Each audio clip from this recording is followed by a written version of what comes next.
FBI is concerned of a growing and heightened threat environment here at home amid the Israel and Hamas war.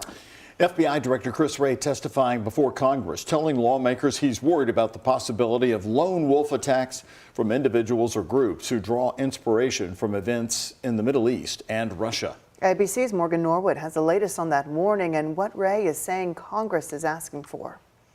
With critical funding on the line, the FBI director going before lawmakers, laying out concerns about the possibility of an organized attack against the U.S.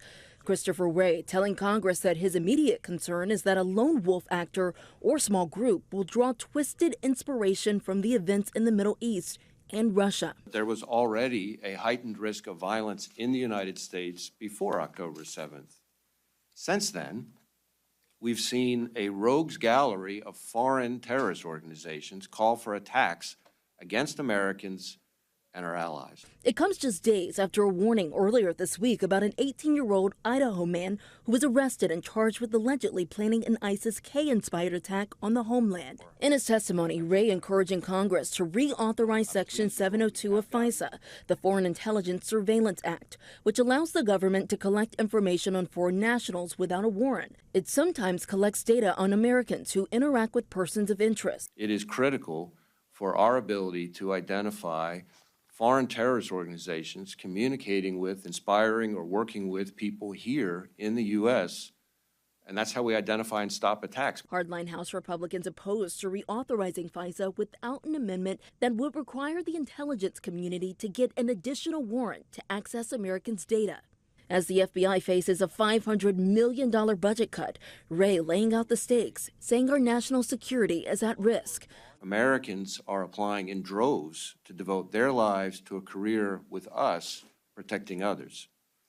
But we need more positions to be able to bring all the good people we can to the fight, certainly not fewer. And House Republicans say that they've made cuts to the FBI and other federal law enforcement agencies' budgets. Now, the FBI director is asking Congress to fund the agency through 2025. I'm Morgan Norwood, ABC News, New York. Of course, this is the time of year, springtime, when we have our own big events in Kentuckiana, and we think about safety. Major events coming up, Thunder over Louisville, and then the 150th Kentucky Derby. Going to see thousands of people in the very same place. Well, we reached out to the Louisville office of the FBI. They said this: the FBI remains vigilant, and as we do every day, we'll continue to work with our law enforcement partners to detect, disrupt, and dismantle any threats that may emerge. Yet, we need everyone to be attentive and immediately report suspicious activity. Derby 150 will be a showcase for our great city, and we want all Louisvillians and guests to have a safe and enjoyable experience.